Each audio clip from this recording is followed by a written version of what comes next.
पुल सिरात जहन्नुम के ऊपर मौजूद एक ऐसा पुल जिस पर हर शख्स को लाजमी गुजरना है। एक ऐसा पुल जो बाल से भी ज़्यादा बारीक है और तलवार की धार से भी ज़्यादा तेज। कोई भी शख्स उस पुल को उस वक्त तक पार नहीं कर सकेगा जब तक कि वो 7 सवालों का जवाब ना दे दे।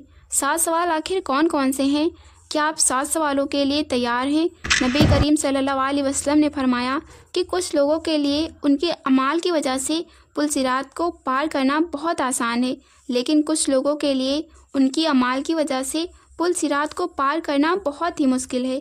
जहाँ एक जहन्नम के ऊपर पुल है जो बाल से भी बारीक है और तलवार की धार से भी ज़्यादा तेज है। इसके आसपास बेड़ियाँ, जाल और दख्त हैं जो लोगों को जकड़ने के लिए हैं और अल्लाह जिसको चाहे उसको वो जकड़ लेगा। मगर कुछ लोग उस पुल के ऊपर से बिजली की तेज़ी से गुजर जाएंगे। पुल सिरात के दोनों तरफ फरिश्ते खड़े होंगे जो मुसलसल अल्लाह ताला से कह रहे होंगे कि ऐ अल्लाह इन पर रहम फरमा, ऐ अल्लाह इन पर रहम फरमा। अब वो लोग जो इस दुनिया पर नेक अमाल करते रहे होंगे वो बिजली की तेज़ी से पुल सिरात को पार कर लेंगे, और दूसरी तरफ वो लोग जिनके अमाल नेक नहीं होंगे वो पुल सिरात को पार नहीं कर पाएंगे और उनको हमेशा हमेशा के लिए जहन्नम की आग में फेंक दिया जाएगा। कुरान पाक में बात बताई गई है कि नामे अमाल दाहिने हाथ में दिया गया हो तो जन्नत की होरों की खुशखबरी होगी, और दूसरी तरफ नामे अमाल अगर बाएं हाथ में पकड़ाया गया हो या पीछे से पकड़ाया गया हो तो जहन्नम की खबर होगी। हदीस के मुताबिक पुल सिरात एक सीधा रास्ता है जिस पे सबसे पहले नबी करीम सल्लल्लाहु अलैहि वसल्लम गुजरेंगे, फिर उनके बाद उनके उम्मती और फिर बाकी लोग। पुल सिरात के ऊपर 7 स्टॉप्स हैं और इन 7 स्टॉप्स पर 7 सवाल पूछे जाएंगे, और जो शख्स उन 7 सवालों का जवाब सही देगा वही पुल सिरात को पार कर पाएगा। अब जो पुल सिरात के पहले स्टॉप पर जो पहला सवाल पूछा जाएगा वो ईमान के बारे में होगा। अब अगर हमारा ईमान इस दुनिया में पक्का होगा और अल्लाह पर ईमान ले आए होंगे तो हम आसानी से उस स्टॉप को पार कर पाएंगे, लेकिन जो लोग ईमान नहीं लाए होंगे वो सीधा जहन्नम की गहराइयों में गिरा दिए जाएंगे। सूरह मरियम में अल्लाह ताला ने इरशाद फरमाया, जिसका फरमान कुछ यूँ है कि हम उन लोगों को बचा लेंगे जो अल्लाह से डरते रहे हैं, गुनाहगारों को छोड़ देंगे और वो अपने घुटनों के बल गिर जाएंगे। तब हम पुल सिरात के ऊपर से गुजर रहे होंगे, तब हम अपने पैरों के नीचे जहन्नम की आग को देख रहे होंगे और आसपास लोगों को भी देख रहे होंगे कि कुछ लोग तेज़ी से गुजरते जा रहे हैं और कुछ लोग जहन्नम की गहराइयों में गिरते जा रहे हैं। और तब हम अल्लाह के फजल से पहले सवाल का जवाब सही दे देंगे, तब हम दूसरे स्टॉप पर पहुंच जाएंगे और वहां पर हमसे दूसरा सवाल पूछा जाएगा, और वो दूसरा सवाल हमसे हमारे नमाज़ों के बारे में होगा, क्योंकि दीन के पिलर्स में ईमान के बाद अहम पिलर नमाज का ही होता है। अगर हमारी नमाज पूरी होंगी और सही होंगी तो हम आसानी से बच जाएंगे, लेकिन हमारी नमाज पूरी नहीं होंगी तो हमारी नमाज़ों का पिलर गिर जाएगा और हमारी दीन की बिल्डिंग भी गिर जाएगी।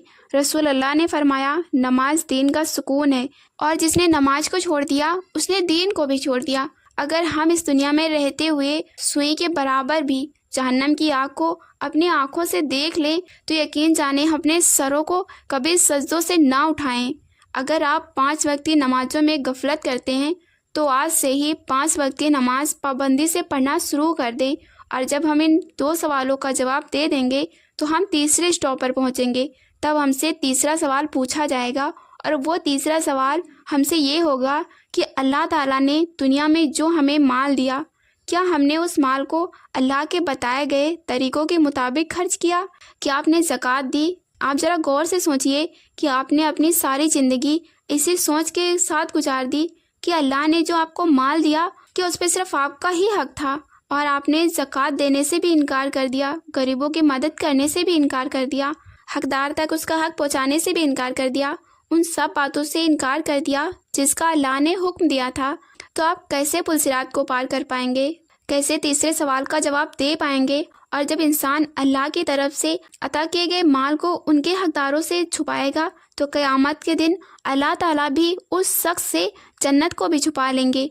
जब हम इन 3 सवालों का जवाब सही सही दे देंगे तब हम चौथे सवाल पर पहुंचेंगे, और तब हमसे चौथा सवाल पूछा जाएगा, और वो चौथा सवाल हमसे रोज़ों के बारे में होगा। रोज़े वैसे ही हम पर फ़र्ज हैं जैसे हमसे पहले लोगों पर थे, और कोई शख्स जानबूझकर रमज़ान के फ़र्ज रोज़ों को छोड़ता है तो अपना ही नुकसान कर रहा होता है। تو اگر آپ چاہتے ہیں کہ اس دن کے جواب میں آپ یہ نہ کہیں کہ کاش میں نے رمضان کے فرض روزے کو نہ چھوڑا ہوتا، تو اس سوال سے بچنے کے لیے ابھی سے طے کر لیں کہ باقی کی زندگی کے جتنے بھی فرض روزے ہیں ان کو آپ کبھی نہیں چھوڑیں گے۔ جب ہم اس سوال کا صحیح جواب دے دیں گے تب ہم 5ویں اسٹاپ پر پہنچ جائیں گے۔ وہاں پر ہم سے 5واں سوال حج کے بارے میں پوچھا جائے گا۔ تو کوئی شخص مال نہ ہونے کی وجہ سے حج نہیں کر پاتا تو اللہ اپنی رحمت سے اسے اس سوال سے بچا لیں گے، لیکن وہی دوسری طرف کوئی شخص مالی وسائل ہونے کے باوجود بھی حج نہ کرے تو اس کو اس چیز کا پورا حساب دینا پڑے گا، اور وہ حساب یہی ہوگا کہ اسے جہنم کی آگ میں پھینک دیا جائے گا۔ اب 6واں اسٹاپ پر اور 6واں سوال، اس 6 سوال کی وجہ سے اس دن بہت سارے لوگ پکڑے جائیں گے۔ یہ 6واں سوال حقوق العباد کے بارے میں ہوگا، لوگوں کے حقوق کے بارے میں ہوگا، اور اس سے رشتہ داروں کے ساتھ دنیا میں ہمارے کیسے سلوک تھے اس بارے میں ہوگا۔ اکثر ہم لوگوں کے حقوق کو مار دیتے ہیں، اور آج کے دور میں انسان ایک دوسرے کے حق کو مارنا گناہ ہی نہیں سمجھتا، ان کو یہ پتہ ہی نہیں ہے اس حق کی تلفی کا جواب بھی دینا پڑے گا۔ اور لوگوں کے حقوق میں ہمارے الفاظ بھی آتے ہیں کہ ہم نے اپنے الفاظوں سے کسی کا دل تو نہیں دکھایا، کسی کو تکلیف تو نہیں پہنچائی۔ اگر ہم نے ایسا کیا ہے تو ہمیں اس شخص سے معافی مانگ لینی چاہیے، کیونکہ وہ الفاظ قیامت کے دن ہماری پکڑ کا باعث بن سکتے ہیں۔ اب اس سوال کے دوسرے حصے پر آتے ہیں کہ دنیا میں ہمارے رشتہ داروں کے ساتھ سلوک کیسا تھا، رویہ کیسا تھا۔ رشتہ داری کے کانسیپٹ ہمارے ایمان کا ایک اہم حصہ ہے جسے ہم اکثر بھول جاتے ہیں۔ اسلام اس بات کا حکم دیتا ہے رشتوں کو جوڑو نہ کہ توڑو۔